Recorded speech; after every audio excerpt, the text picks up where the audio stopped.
अतीत से साइक्लोन ने भारत के तटीय क्षेत्र को, विशेष करके पूर्वी क्षेत्र को प्रभावित किया और उसमें भी सबसे ज्यादा दुष्परिणाम पश्चिम बंगाल के हमारे भाइयों बहनों को, पश्चिम बंगाल के नागरिकों को, यहाँ के संपत्ति को बहुत हानि पहुंचाई है। साइक्लोन की संभावनाओं से लेकर के लगातार मैं इससे संबंधित सभी लोगों से संपर्क में था। भारत सरकार भी सतत राज्य सरकार के संपर्क में थी।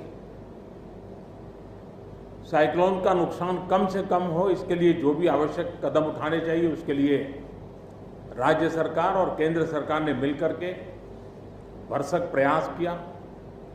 लेकिन उसके बावजूद भी करीब करीब 80 लोगों के जीवन हम नहीं बचा पाए। इसका हम सबको दुख है। जिन परिवारों ने अपना स्वजन खोया है उनके प्रति केंद्र सरकार, राज्य सरकार और हम सबकी संवेदनाएं हैं और इस संकट की घड़ी में हम उनके साथ हैं। संपत्ति का भी नुकसान काफी होता है, चाहे एग्रीकल्चर हो,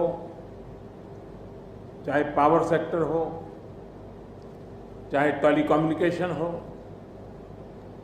चाहे घरों का उजड़ जाना हो, अनेक प्रकार का, चाहे वो इंफ्रास्ट्रक्चर का हो, चाहे व्यापार जगत से लोग जुड़े हुए हो, चाहे खेती क्षेत्र से जुड़े हुए, हर किसी को नुकसान होता है।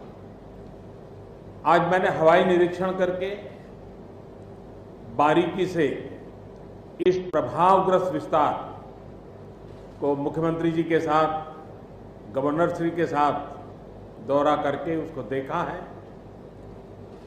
अभी राज्य सरकार ने और मुख्यमंत्री जी ने विस्तार से मेरे सामने जो भी प्राथमिक आकलन है उसका ब्यौरा दिया है।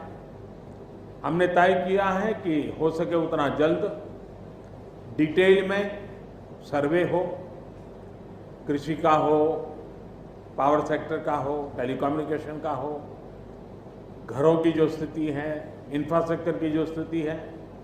केंद्र सरकार की तरफ से भी तत्काल एक टीम आएगी और वो टीम इन सभी क्षेत्रों में सर्वे करेगी और हम मिल करके रिहेबिलिटेशन हो, रिस्टोरेशन हो, रिकंस्ट्रक्शन हो, उसकी व्यापक योजना बना करके बंगाल की इस दुख की घड़ी में हम पूरा साथ देंगे, सहयोग देंगे और बंगाल जल्द से जल्द खड़ा हो जाए, बंगाल जल्द से जल्द तेज गति से आगे बढ़े, इसके लिए भारत सरकार कंधे से कंधा मिला करके काम करेगी और जो भी आवश्यकताएं होगी उन आवश्यकताओं को पूर्ण करने के लिए भारत सरकार के जो भी नीति नियम है उसका पूरी तरह उपयोग करते हुए पश्चिम बंगाल की मदद में हम खड़े रहेंगे। अभी तत्काल जो इस संकट की घड़ी में राज्य सरकार को कठिनाई न हो, इसके लिए एक एडवांस असिस्टेंस के रूप में 1000 करोड़ रुपया भारत सरकार की तरफ से व्यवस्था की जाएगी। साथ साथ जिन परिवारों ने अपने स्वजन खोए हैं उन परिवारों को प्रधानमंत्री राहत कोष से 2 लाख रुपया और जिन लोगों को इंजरी हुई है उनको 50,000 रुपये तक की सहायता देने का भी हम प्रधानमंत्री राहत कोष से करेंगे।